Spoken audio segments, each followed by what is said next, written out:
बहुत बड़ी प्रॉब्लम आ गई थी बाइक में। फिलहाल मैंने कुछ पार्ट्स मंगाए। सो ये नया कोरियर आया है हमारे पास। कई लोग मुझसे पूछते हैं कि भाई CBR के बारे में आप सारी चीज़ें बताओ, कैसे परचेज की, कितना डाउन पेमेंट दिया, कितना EMI कराई, फाइनेंस कराई, कैश ली, कैसे लिया, सर्विस कितने की होती है, and is it easy to maintain a super bike, first hand क्यों प्रेफर की। तो इन चीज़ों में से कुछ चीज़ों का जवाब देने वाला हूँ। ये पुराना स्प्रॉकेट है और ये नया स्प्रॉकेट है।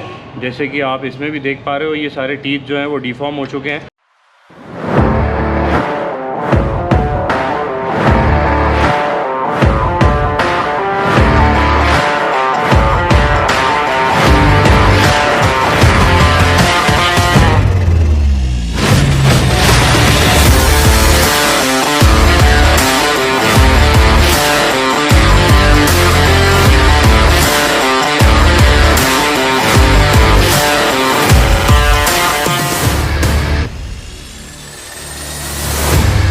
Hello what's up everyone, this is magician ED. लौट आए अपने नए व्लॉग के साथ। बहुत बड़ी प्रॉब्लम आ गई थी बाइक में। फिलहाल मैंने कुछ पार्ट्स मंगाए। सो ये नया कोरियर आया है हमारे पास। इस कोरियर में क्या है आपको कुछ ही देर में पता चलेगा। So stay tuned on the channel subscribe नहीं किया तो सब्सक्राइब कर दो, बेल आइकन हिट कर दो। सो सबसे पहले स्टार्ट करते हैं। ये है ऑयल फिल्टर, ये है air filter, clutch cable, clutch wire and accelerator wire, chain Sprocket. तो ये है स्प्रॉकेट जो कि पीछे का है, ये आगे वाला स्प्रॉकेट है, and then we have this chain. कुल मिला के इतनी चीज़ें अभी हम लोगों ने मंगाई है इस कोरियर में। तो अभी फ़िलहाल हम लोग जा रहे हैं करण भाई के पास, नियर कोई फिज़ा। वहाँ जाके हम लोग चेन स्प्रॉकेट चेंज कराने वाले हैं बाइक का। It is like almost 22,455 kilometre चल चुकी है बाइक, और अब जाके हमारा चेन स्प्रॉकेट चेंज हो रहा है। कई लोग मुझसे पूछते हैं कि भाई CBR के बारे में आप सारी चीज़ें बताओ, जैसे आपने बाइक कहाँ से परचेज़ की, कैसे परचेज़ की, कितना डाउन पेमेंट दिया, कितना EMI कराई, फाइनेंस कराई, कैश ली, कैसे लिया, और बाकी की डिटेल्स भी जानना चाहते हैं, जैसे सर्विस कितने की होती है, and is it easy to maintain a super bike, या रिव्यू क्या है, आपको कैसा लगा बाइक चला के, और आपने फर्स्ट हैंड क्यों प्रेफर की। तो इन चीज़ों में से कुछ चीज़ों का जवाब देने वाला हूँ। बाकी चीज़ों का जवाब मैंने एक CBR 650R की एक प्लेलिस्ट बनाई है जिसका नाम है एवरीथिंग अबाउट CBR 650R, जिसका लिंक आपको डिस्क्रिप्शन में मिल जाएगा वीडियो के। उस प्लेलिस्ट में आपको ऑलमोस्ट सारी चीज़ें मिल जाएगी जिस चीज़ पे मैंने ब्लॉग बनाया है। कोई भी बाइक परचेज़ करना मेरे अकॉर्डिंग बहुत ईजी है। मतलब you will have to just arrange the cash और जाके परचेज़ कर लो। But you know one thing कि उस बाइक को मेंटेन करना बहुत डिफ़िकल्ट होता है, क्योंकि मैं मम्मी पापा से पैसे नहीं लेता, तो इस वजह से कुछ चीज़ें मुझे जो फेस करनी पड़ती है वो आपको बताने वाला हूँ। सो सबसे पहली चीज़, अगर मैं इस पर लॉन्ग टूर नहीं कर रहा होता तो this bike is just awesome, क्योंकि ये मेरे को ज़्यादा खर्चे इसने नहीं दिए। 8,000 के अंदर हो जाती थी सर्विसेज। अगर आपकी रनिंग ज़्यादा हो रही है, आपको टायर्स चेंज करना है सबसे पहली चीज़, तो अराउंड 30 to 40,000 का बजट बना के चलो आप सिर्फ टायर्स के लिए, फ्रंट और रियर टायर के लिए। ठीक है, अभी हमारा जो चेन स्प्रॉकेट वगैरह और सारी चीज़ें आई है वो अराउंड 15,000 के करीब आई है। और मैंने होंडा यहाँ पे इंदौर में कांटेक्ट किया था, तो उन्होंने बोला था कि कुछ गारंटी नहीं है कि कब तक आ पाएगी। तो मैंने फिर इस वजह से दिल्ली में कांटेक्ट किया, फिर वहाँ पे उन्होंने बताया कि गुड़गांव वाले पे कांटेक्ट करिए आप, फिर वहाँ कांटेक्ट किया, फिर उन्होंने बोला कि हाँ पार्ट्स अवेलेबल हैं। फिर उन्होंने हफ्ते भर के अंदर भिजवा दिए पार्ट्स। मैंने यहाँ से अमाउंट ट्रांसफ़र किया फुल एडवांस, और उन्होंने पार्ट भिजवा दिया। अब आप एक चीज़ सोचो, ये जो बॉक्स आया है इसकी सिर्फ शिपिंग का उन्होंने DTDC से 1,500 रुपये चार्ज किया है। सो इट्स लाइक कि अगर आपको मजबूरी फंसती है और आपको पता है कि सामान कहीं नहीं मिलना, तो कई बार आपको ये चीज़ें टॉलरेट करनी पड़ती है, डिलेस टॉलरेट करने पड़ते हैं, एक्स्ट्रा बजट से हट के आपको खर्चा करना पड़ता है कुछ चीज़ों पे, या कुछ लोगों को देना भी पड़ता है कि भाई आप ये रखो लेकिन मेरा काम कर दो प्रायोरिटी पे। और अब हम बात करते हैं कि सेकेंड हैंड बाइक्स में मैं क्यों नहीं जाना चाहता। मान लीजिए किसी आपके रिलेटिव ने फर्स्ट हैंड बाइक खरीदी और वहाँ से आप सेकेंड हैंड बाइक परचेज कर रहे हो, तो that is good according to me. But the thing is कि अगर आप किसी थर्ड पार्टी से परचेज़ कर रहे हो जिसका आपको नॉलेज नहीं है, तो भाई थोड़ा सा ध्यान रखो। बाइक लोग बाहर से तो बहुत अच्छे से रखते हैं, लेकिन अंदर से बाइक की बैंड बजा देते हैं। काफ़ी सारे लोग सुपर बाइक से स्टंट्स करने में और उसका मिसयूज़ करते हैं। फर्स्ट गियर पे पूरा फुल थ्रॉटल खींच रहे हैं, या कहीं जाके अगर रेव कर रहे हैं तो बिल्कुल रेव लिमिटर फट जाए इतना रेव कर रहे हैं। मतलब एक लिमिट क्रॉस कर देते हैं और बाइक को मेंटेन नहीं करते जिस हिसाब से बाइक को मेंटेन होना चाहिए, टाइम पे सर्विस नहीं कराते हैं, ऐसी बहुत सारी चीज़ें आती है। तो इस वजह से बाइक के अंदर की चीज़ें धीरे धीरे ख़राब होने लगती है। अब जब आप सेकेंड हैंड बाइक परचेज़ करते हो तो दो आपको बहुत सस्ते में मिल जाती है, but the thing is ultimately आपको उस पर धीरे धीरे खर्चे करना चालू करने पड़ते हैं, जो आपके चालू हो जाते हैं पहले महीने से, कि कभी ब्रेक पैड चले गए, कभी कुछ चले गया, कभी कुछ चले गया। फर्स्ट हैंड बाइक में ये रहता है कि जब आपने एक बार में पेमेंट दी उसके बाद आप टेंशन फ्री हो और आपको पता है कि आपने कैसे यूज़ किया है बाइक को। फॉर एग्जांपल मुझे पता है कि मैंने बज़ूका को कितना यूज़ किया है, किस वे में यूज़ किया है, तो ये क्या क्या खर्चे मांग रही है, तो जेन्युइन मांग रही है कि नहीं मांग रही है। हमने अननेसेसरी रेविंग इसको नहीं की है, कभी लिमिटर क्रॉस नहीं किया है ना। और वैसा फुल थ्रोटल तो आज तक नहीं दिया जिसमें आपने देखा होगा लोग फुल थ्रोटल दे देते हैं, जन जन जन जन जन जन, मतलब वो चीप थ्रोटल कहता हूँ मैं उसको, क्योंकि वो आप इतनी अच्छी स्पोर्ट्स बाइक मेंटेन कर रहे हो तो उसको चीप बना देता है मेरे according.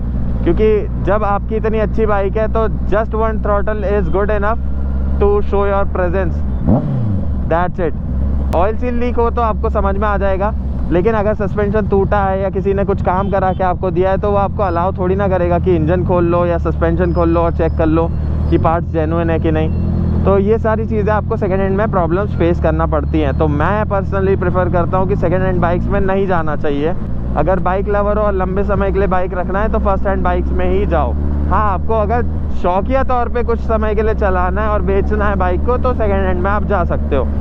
Now coming back to the topic कि CBR को मेंटेन करना इजी है कि नहीं, तो सबसे बड़ी चीज़ ये बता रहा हूँ कि वैसे तो ये बाइक बहुत ज़्यादा इकोनॉमिकल है, बाकी बाइक से कंपेयर करें तो इसकी हर चीज़ सस्ती है, पार्ट सस्ते हैं, सर्विस सस्ती है, ये रिफाइनमेंट इसका बहुत अच्छा है, तो इसके इंजन को इतनी जल्दी कुछ होगा नहीं। तो अल्टीमेटली CBR है बहुत अच्छी बाइक, क्योंकि हम लोग टूरिंग ज़्यादा कर रहे हैं, लंबे लंबे टूर्स कर रहे हैं। तो अभी रिसेंटली मैंने इसी साल का बता रहा हूँ, यानी कि 2022 का, अभी मार्च चल रहा है, ब्रेक पैड चेंज करा लिए, आगे के पीछे के ब्रेक पैड चेंज करा लिए, तो इट्स लाइक कि 15,000 के करीब तो सिर्फ ब्रेक पैड्स का ही हो गया, आगे और पीछे का।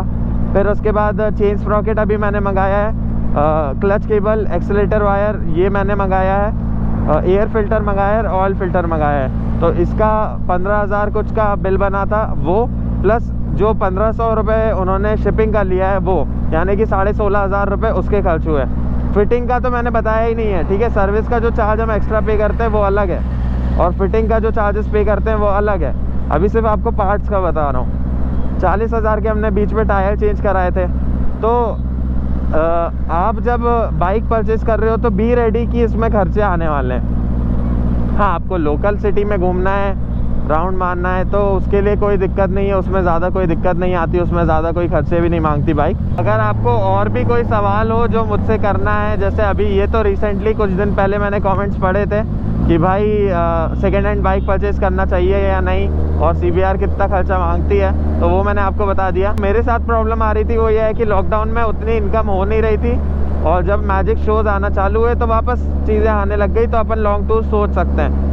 अगर आपके पास बाइक रहेगी, आप कुछ ना कुछ खर्चे करोगे, जैसे ये मंगा लिया, लाइट्स मंगा ली, कुछ मंगा लिया, कभी हेलमेट मंगा लिया, जैकेट मंगा लिया, राइडिंग पैंट मंगा लिए, ये खर्चे तो लगे ही रहेंगे। ये तो एक अलग खर्चा है, प्लस आपको फ्यूल का भी देखना है, प्लस आप जो टूर कर रहे हो उसका, सारी चीज़ों का, प्लस अगर आप व्लॉगिंग कर रहे हो तो उसके सेटअप का, मतलब बहुत चीज़ों का खर्चा मेंटेन करना पड़ता है। अपन ने शुरू से घर से नहीं लिया और आज तक भी नहीं लेते हैं, सो एक वो अपने साथ बहुत अच्छी चीज़ भी है, और वो चीज़ थोड़ा सा हाथ रोकने पे भी मजबूर कर देती है कि जब अपन को पता है कि यार अभी सिर्फ 50,000 रुपये है और मुझे उस 50,000 में आगे कोई भी नीड पड़ सकती है, टायर चेंज कराना पड़ सकता है, तो हमेशा एट द मोमेंट आपको पैसा रख कर चलना पड़ेगा।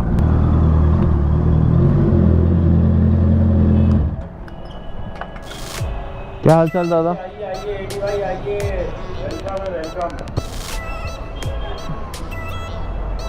कैसे हो? बस एक नंबर।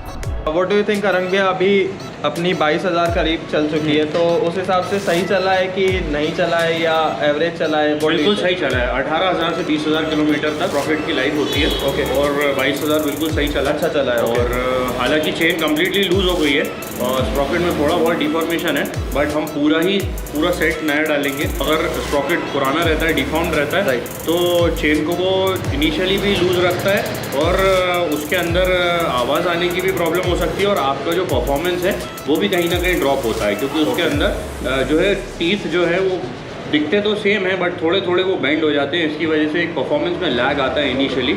तो हम पूरा सेट ही डालेंगे। इंजन तो बहुत पावरफुल है, बट जो फाइनली इंजन का पावर टायर पे ट्रांसमिट होता है वो चेन स्प्रॉकेट के थ्रू ही होता है। तो अगर इसमें किसी भी तरह का लैग है तो आपको वो मज़ा नहीं आएगा। दूसरा, चेन स्लैग करती है, एक अनइवन सा नॉइज़ बनाती है, तो वो राइडिंग में मज़ा नहीं आता। तो अभी हम सब कुछ साथ में डालेंगे और देखते हैं अब इसका परफॉर्मेंस। ये चीज़ क्या हो रही है जो यहाँ से ऑयल लीक हो रहा है यहाँ पे? इसमें क्लच के अंदर कोई गैस्केट नहीं दी हुई है। इसमें एडेसिव रहता है जो कि क्लच का फेस और इंजन के फेस टू फेस लगता है। तो इसके बीच में एडेसिव है। एडेसिव कहीं ना कहीं ओवरहीट होने के बाद जो है वो वेयर आउट हो चुका है और यहाँ से उसने अपनी जगह छोड़ दी है। तो यहाँ से ऑयल आ रहा है और वो यहाँ पे रिस के जा रहा है। तो हम इसके लिए जो है इसके अंदर इसको खोल के दोबारा से और इसमें एडेसिव डाल के दोबारा और सीलेंट डाल के और फिर लगाने वाले हैं।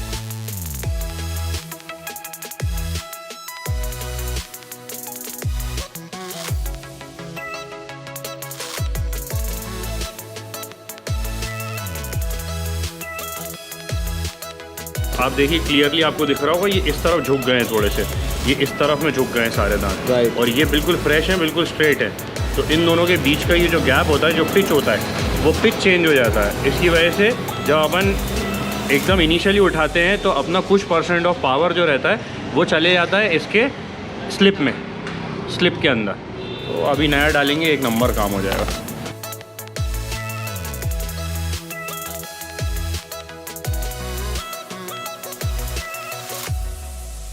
ये पुराना स्प्रॉकेट है और ये नया स्प्रॉकेट है। जैसे कि आप इसमें भी देख पा रहे हो, ये सारे टीथ जो हैं वो डिफॉर्म हो चुके हैं और सब इस तरफ में इंक्लाइंड हो चुके हैं। तो हम इसको भी हटा रहे हैं यहाँ पे से।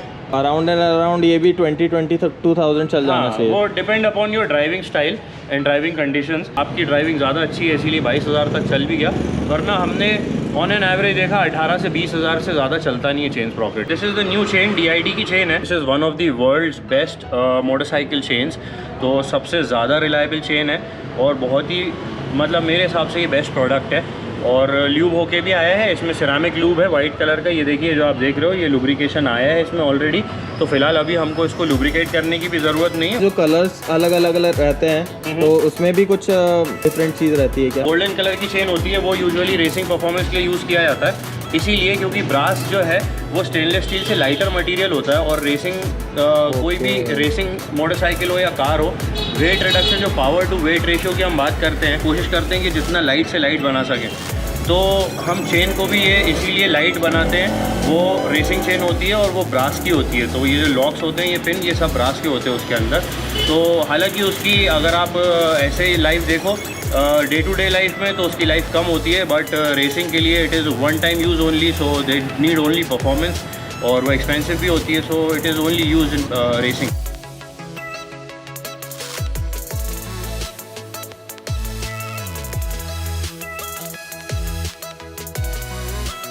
ये RTV सीलेंट है। इस सीलेंट को हम जहाँ से ये लीक कर रहा है उस जगह में पूरी तरह से भर देंगे। साफ़ कर लिया हमने पेट्रोल से उसको, अगर ज़रूरत पड़ी तो फिर दोबारा खोल के लगाएंगे। अभी हम लोग बाहर के बाहर ही लगा रहे हैं। सो गाइस, फाइनली बाइक का सारा काम कंप्लीट हो गया और अब बज़ूका रेडी है रोर करने के लिए। अब बज़ूका रेडी है लॉन्ग टूर्स के लिए। सो करण भैया, इसके चार्जेस क्या रहे? 600 रुपीज़ चार्ज होंगे इसके। पूरा चेन स्प्रॉकेट चेंज किया है और सिलिकॉन अपन ने वो लगाया है। बाहर कराने में 1,000 रुपये चार्ज होता है। मैंने दिल्ली में भी देखा, दूसरी जगहों पे जाता हूँ तो वहाँ पे भी देखा। तो एक सुपर बाइक का चेन स्प्रॉकेट डालने का 1,000 रुपये लेबर चार्ज होता है और कंपनी के अंदर तो 3,500-4 हज़ार रुपये लेबर चार्ज होता है। तो काफ़ी नॉमिनल है। तो करण भैया के पास अपन इसलिए आते हैं क्योंकि यहाँ पे हर चीज़ अपने सामने होती है, प्लस यहाँ पे एक ट्रस्ट वाला फैक्टर बहुत काम करता है। सो या दैट्स प्रीटी मच इट। और अब चलते हैं बज़ूका की राइड करते हैं।